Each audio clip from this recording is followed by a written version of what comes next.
Good day to you folks. My name is Gaz the Impaler, and today I'm going to take you through a history of horror.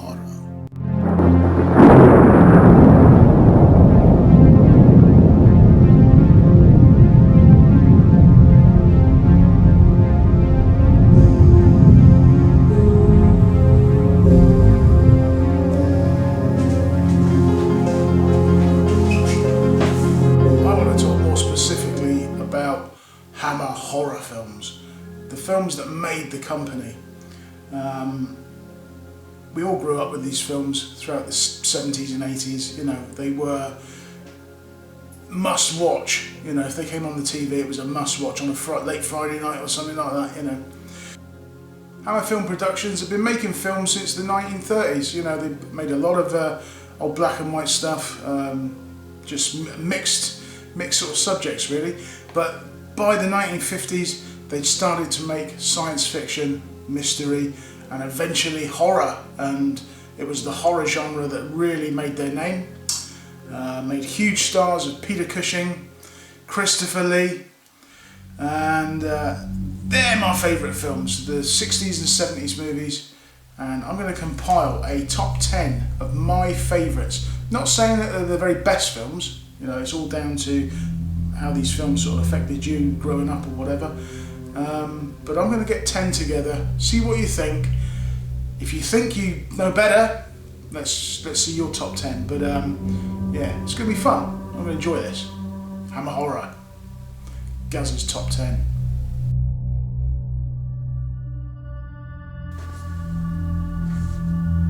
One nice little one I've got is this Hammer box set. It came out about, I don't know, 10-15 years ago. Nice little collection. I think it's 21 films, like a best of. So that's a good little place to start. They're available on Blu-ray. Still a bit expensive though, to be fair. So you know, I don't have too many on Blu-ray, if I'm honest. I've got most of them on DVD. So that's a good little box set. Opens up. Ooh, the dust of it's coming out of the older archives. Comes out in these little packs with the individual films sort of inside. Yeah, it's tough. This is a real tough job. Singling it down to 10, to just 10. Very tough, very tough. So I'm just looking through. A lot of good stuff, particularly in this box set. A lot of good stuff. So we'll see how we go. I'm just selecting the ones I want from this. Cool little booklet. Like I say, you need to get these on Blu-ray, but at the moment they are really expensive, to be fair. So this will just have to do for the moment, but there's a lot of good ones in this box set. Right, let's start off. Number 10. I've gone for quite an old one. 1961's Curse of the Werewolf. Yeah, a real Friday night classic this. It was directed by Terence Fisher, released in 1961, starring Oliver Reed and Clifford Evans. Really cool film, and it was very heavily censored. Not until 1993 did they actually release sort of more of an uncut version. But for an old film of that time, you know, it was quite gory. So a real favourite that one. Oliver Reed's fantastic in it, and he pops up in a few Hammer films, to be fair. It also features Michael Ripper, who was in he was in countless Hammer films. He always like popped up working as a barman or a police officer or something like that. But I bet he's in a lot of these films, Michael Ripper. But Oliver Reed in particular is fantastic in this one. Check it out, it's a great little film. In at number 9. Maybe a controversial choice, this one. I think a lot of people wouldn't include it, but I'm gonna. There we go. The Scars of Dracula. Released in 1970, directed by Roy Ward Baker and starring the awesome Christopher Lee. this was like the fifth fourth or fifth sequel in the Dracula series, and you know, there were probably better Dracula films, to be fair, but this is a favourite of mine for one thing. One, it's got a good cast. You got Christopher Lee, Patrick Troughton, Dennis Waterman, Jenny Hanley, Michael Gwynn, and again Michael Ripper. Great little cast, but the telling factor and why I've put this in the top 10 is it's violent. They went for a totally more bloodthirsty, violent theme, and it really is quite shocking at times. Yeah, there's a lot of really cheesy effects, rubber bats flying around, but for shock value and the fact that Christopher Lee's Dracula is icily cold and a real monster in this one, it just sets it apart a little bit, you know, gives it a little bit of an edge. But it would have been quite shocking at the time, but I think it was the first one to really suffer from a lack of budget. At the end of the 60s, the American companies involved with Hammer kind of pulled out, so it sort of restricted Hammer's production values, and they had to seriously cut their budgets. And a lot of the films really did, you know, show that. So, but number 9, Scars of Dracula. It's a good one, check it out.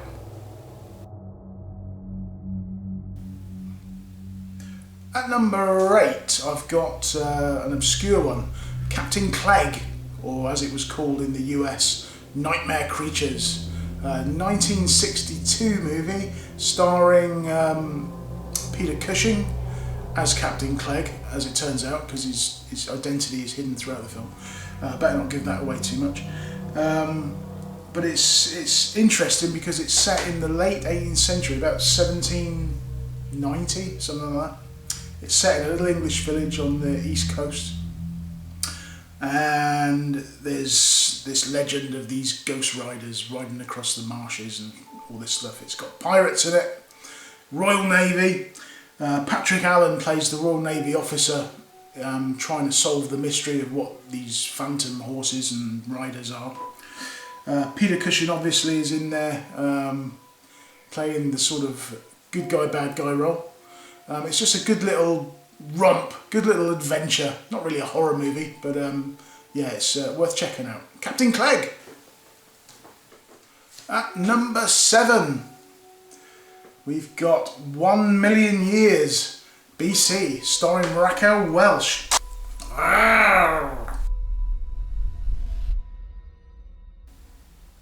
1 Million Years BC.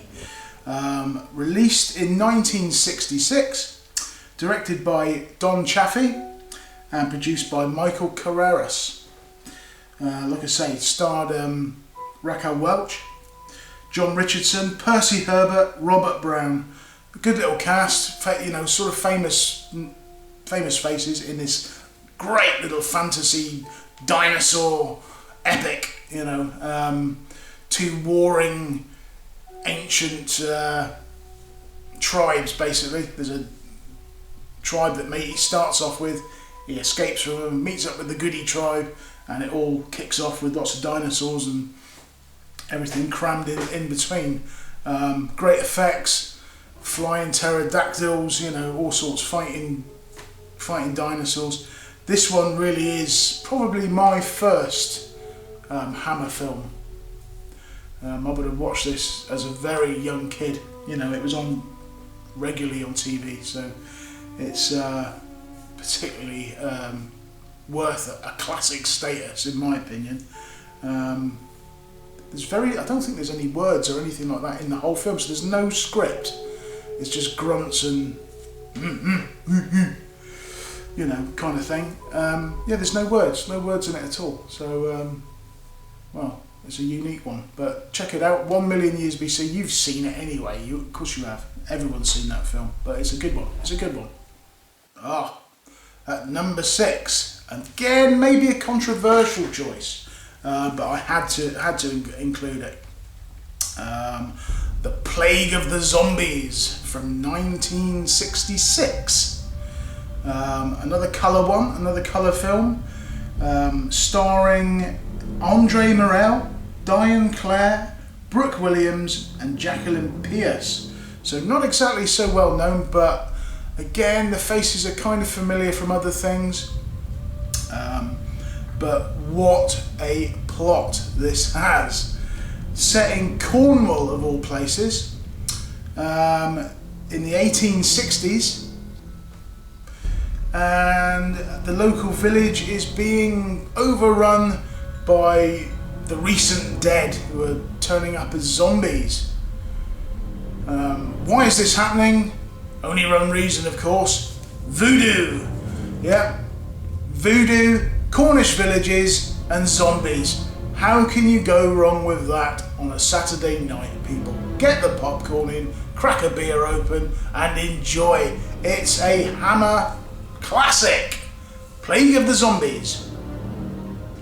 Point worth mentioning is the budgets of these films. Plague of the Zombies, for instance, had a budget of £100,000. That's just phenomenal when you think about it, because these movies made millions in the States particularly. You know, they did make millions of pounds, but 100 grand. Yeah, amazing. And a lot of the stuff was reused. They used to film maybe 2 films at a time. So, you know, if they were, say, 1966, Plague of the Zombies would be backed by, say, The Reptile, and they would film them back to back, same sets, almost the same actors, you know, reuse all the costumes. So it really was, you know, budgetary stuff. Crazy, crazy. Coming in at number 5, The Devil Rides Out, from 1968. Nice little story about demonic devil worshipping going on in England. Christopher Lee plays the good guy trying to, who stumbles upon his friend who's getting involved with these, this secret society of devil worshippers, and you know, all goes. He steps in, it all kicks off, gets out of hand, and you know, it's a good one. Terence Fisher directed, produced by Anthony Nelson Keyes, also starring Charles Gray. Now there's a familiar face from many films. Patrick Moore, Paul Eddington from The Good Life pops up, Sarah Lawson. So cool. Yeah, it's a good little cast. Great story, great effects as well. Lots of scary stuff in there. Giant spiders and all sorts.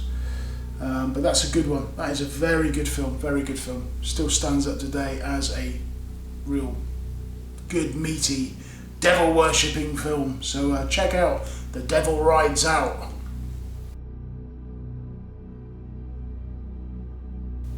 In at number 4, had to get this one in there somewhere. There we go. Frankenstein Created Woman from 1967. Slightly different slant on the Frankenstein story. I think this was like Hammer's 3rd or 4th Frankenstein movie. But there's no monster in it. There's no Frankenstein's monster. It stars Peter Cushing, Susan Denberg, and basically the story centres around Susan's character, which she's a deformed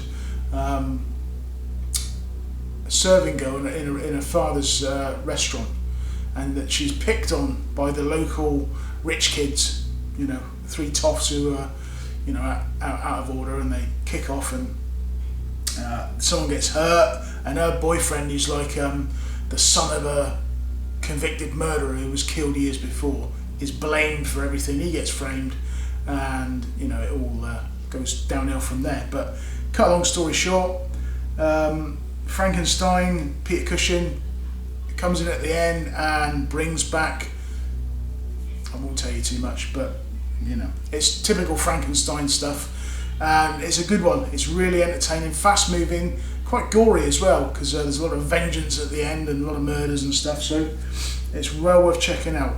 Ahead of its time, I would say, to be fair. Really good one, really good one. Frankenstein created woman. Check it out. Number 3, we're into the serious films now, folks. Well, they're not really serious, are they? You could put these in any order, to be honest. I'm not even sure that this is a top 10. I think it's just 10 of my favourites, so who knows. But we're going to go for 1970s release, The Vampire Lovers, starring Ingrid Pitt and George Cole, Kate O'Mara, Peter Cushing, Dawn Adams, and who's missing from that? There's somebody missing there. Hottie Malotti, Madeline Smith. Fantastic. By 1970, you know, there were a lot of sexual things coming into movies, a lot of exploitation, really.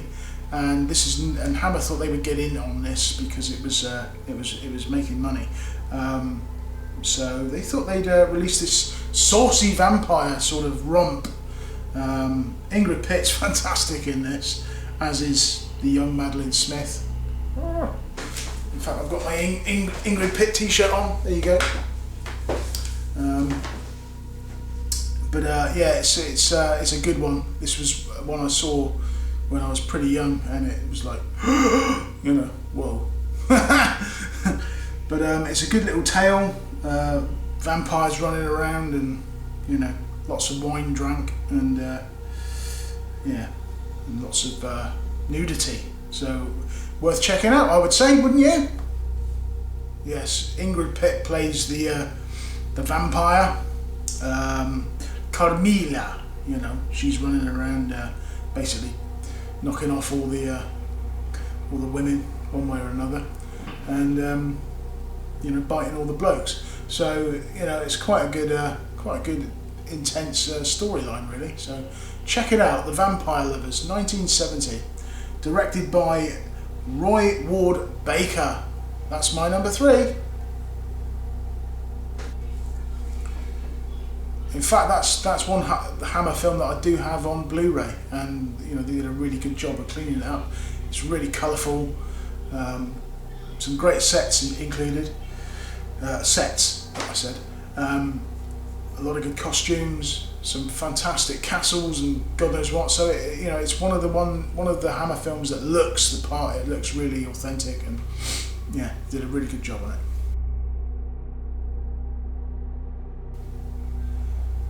So we're down to the last 2. Number 2 is The Curse of Frankenstein from 1957.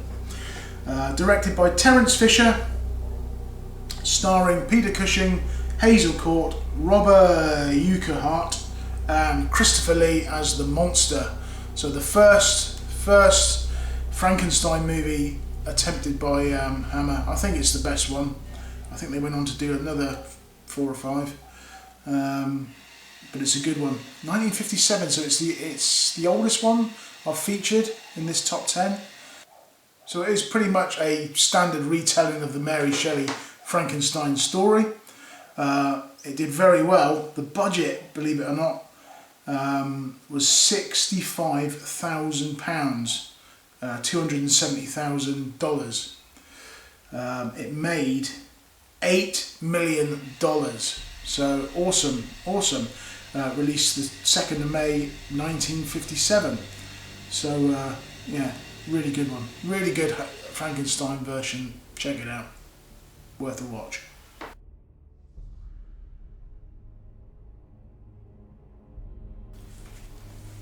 So that takes us to number 1. How can you go wrong with Dracula? Hammer's attempt at the traditional sort of Dracula story. Just out of interest, the film was released in 1958. Hammer made 8 films that year. 8 films! Incredible. Directed by Terence Fisher, produced by Anthony Hines, screenplay by Jimmy Sangster. Film stars Peter Cushing as Van Helsing, Michael Gough, Melissa Stribling, Christopher Lee, of course, as Dracula, and music by James Bernard. What I like about this is that it's got all the sort of elements you want in a Dracula film. Gothic castles, goblets of wine, you know, the sort of local, you know, pubs and restaurants and all the sort of legends and stuff going around the local village.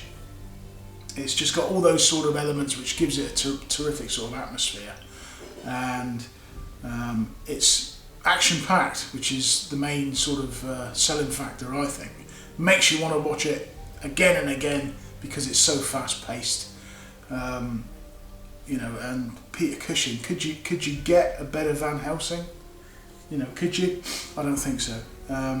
Michael Gough, you know, is his double act. Both brilliant in it, both absolutely brilliant, and of course, Christopher Lee as Dracula. You know, what a look! He just had something going, didn't he? Producing, like I say, all those sequels over the years, but that's the best one of the bunch, I think. Awesome film, awesome film. Let's have a look at the budget. $81,000, pounds, £81,000. Box office worldwide, $3.5 million in rentals alone. So yeah, brilliant. Incidentally, in 2017 poll by Time Out magazine saw Dracula ranked the 65th best British film ever. So you can see that it's no slouch. You got to watch it. It's one to definitely check out. Dracula, or as it was called in America, The Horror of Dracula. Awesome film. Check it out.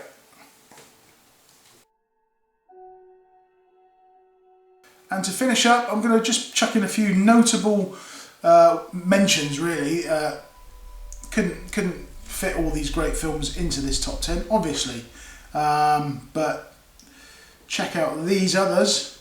The Quatermass Experiment, good little film, and Quatermass The Pit, which is the one I prefer. You've got what have we got here? Hound of the Baskervilles. Really good old one. Not the original, it's a remake. Brides of Dracula from 1960, another Peter Cushing installment, decent little film.